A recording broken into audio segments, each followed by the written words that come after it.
HSAs are an opportunity for individuals to keep more of what they earn and earn more on what they keep. You're listening to Benefits with Purpose, a Willis Towers Watson podcast where benefits delivery experts help employers navigate the world of health and wealth benefits and deliver purpose to their people in the moments that matter most.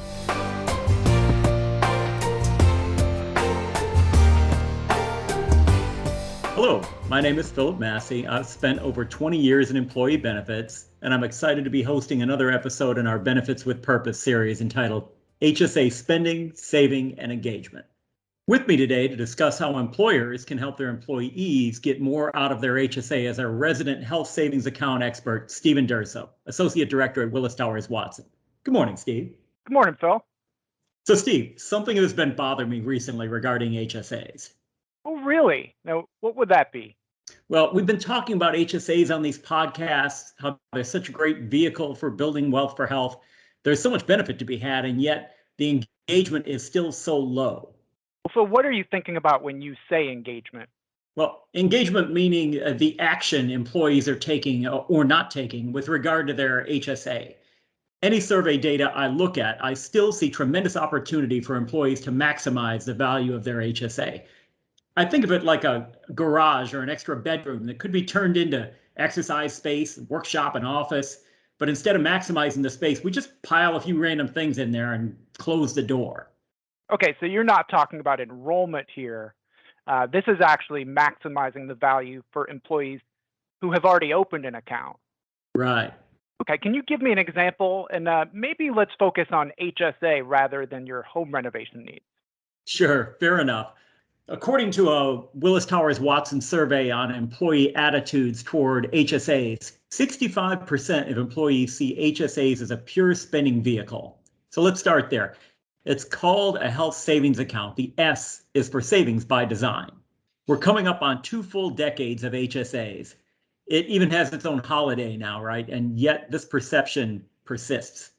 What can employers do to speak to this group about maximizing their HSA engagement and reaping the most value from it? That's interesting. So if we're trying to define the problem, it's really rooted in the fact that HSAs are too big for most employees to digest in one sitting. They're really multifaceted. So they're great for spending first dollar on medical, for spending until you reach that deductible. They're great for saving. They're great for investing. They're a powerful tool for retirement. That's a whole lot of messaging for an employer to get in front of employees. So, what do you do with any problem that's huge like that? I would say it's the same thing as how do you eat an elephant? You eat it one tiny piece at a time. So if we break it into smaller pieces, it's much easier to digest. So, Phil, back to your dirty garage. Let's clear out some space. Okay, let's do. So let's focus on the 65% that perceive the HSA purely as that spending vehicle. Perfect.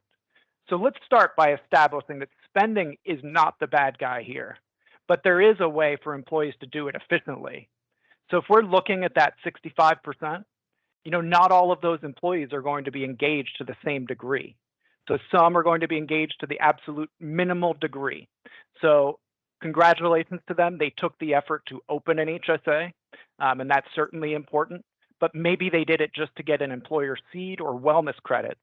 And as soon as those dollars are coming into their HSA, they're flowing right out and they're spending them. So then others are sort of 1 foot in. So maybe they've opened an HSA, but they're contributing a very small amount, like maybe $5 a paycheck. So they're nowhere near the maximum. Right, and there are a lot of employees in those buckets. To your point, I know from Ebry's 2019 survey, and that's the Employee Benefit Research Institute, that 58% of employees contribute under $2,000, which, depending on your plan and your coverage, is likely less than the plan deductible. Right, so looking at the spending problem in terms of contributions relative to the deductible, that's a great place to start. And here's some problems for employees that take that minimal approach to their HSA. So an employee who's contributing under their deductible, they're not meeting what their deductible is. If they have a large expense, they are going to be paying out of their pocket on medical expenses with post-tax spending. So if you think about it, we'll use 30% tax rate just for our example purposes.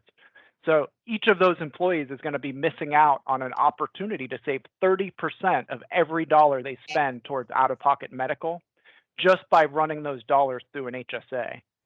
So it is definitely important to note when we talk about tax savings in the HSA, it doesn't just happen at tax time on April 15th. It happens on payday. So it's immediate with every paycheck, every contribution is a tax saving. You know, most of us, if we were presented with a 30% discount, we would walk over the coals for that. That is really something that is a compelling amount of a discount. And since we're talking about healthcare, spending is not uncommon and often not optional. So doctor visits, prescriptions, even dental and vision care can cause expenses that an HSA can really come in handy for. What employers need to define is the benefit of contributing at least up to the deductible and the immediacy of the savings. So both of those two things are key to understanding how a contribution level is tied to maximizing the benefit for those spenders. Those are a couple of great points. So when the employee is in a high deductible health plan, those first dollar expenses are going to arise, as you said, and the plan benefits don't begin in earnest until the employee crosses that deductible threshold. So all the spending that occurs outside of the HSA means the employee is paying 30% more in your example, 30% more than they have to. Exactly. It's a lot of benefit and a lot of savings left on the table. Right. Even if we talk about those engaging a little more, beyond the employer's seed or credits, say those that are contributing up to their deductible, still only 6% of total employees in self-only coverage and 11% with family coverage. And this again is from the EBRI survey. Only 6 and 11% are reaching the maximum contribution. Even for employees who have figured out the deductible threshold, they're likely contributing more because they're spending more. So maybe someone upped their contribution because they have orthodontics to pay for. They have a team that's ready for braces, but they're still viewing it as a spending rather than a savings vehicle. So the question for employers really becomes, how are your employees positioned for an emergency? So a large out-of-pocket medical expense, that can come up at any time. So someone might fall off their bike, break a collarbone. It's really an unexpected trip to the emergency room, potentially surgery, and definitely unexpected large bills. So if someone's not financially prepared for that, expenses like those could end up on a credit card. And larger expenses could result in a deduction from a retirement account, which could come with associated penalties. So, it really is a double hit all over to finances. And rather than spending pre-tax dollars from an HSA and saving 30%, these employees could end up paying interest and penalties either on a credit card or taking an early withdrawal from retirement account.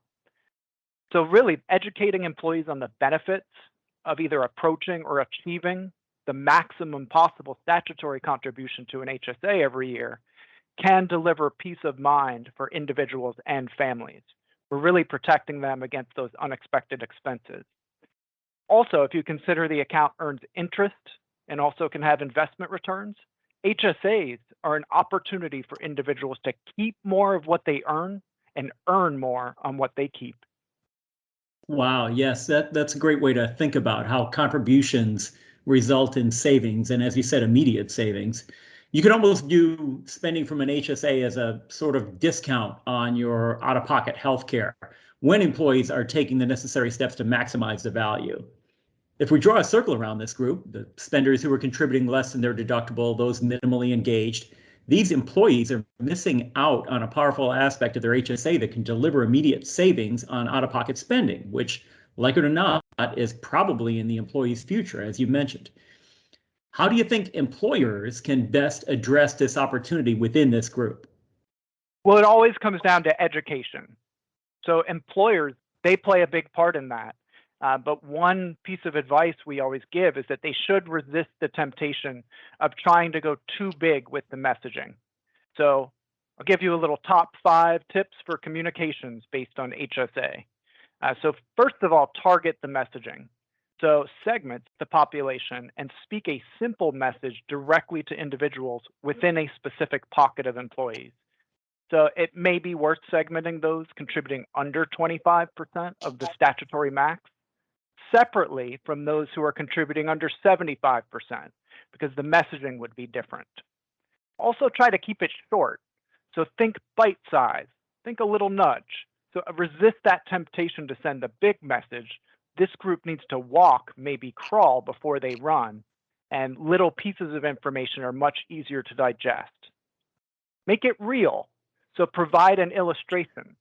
The difference between what they're contributing today and adding another $1,000 a year can come down to only $40 per pay period if they're paid biweekly.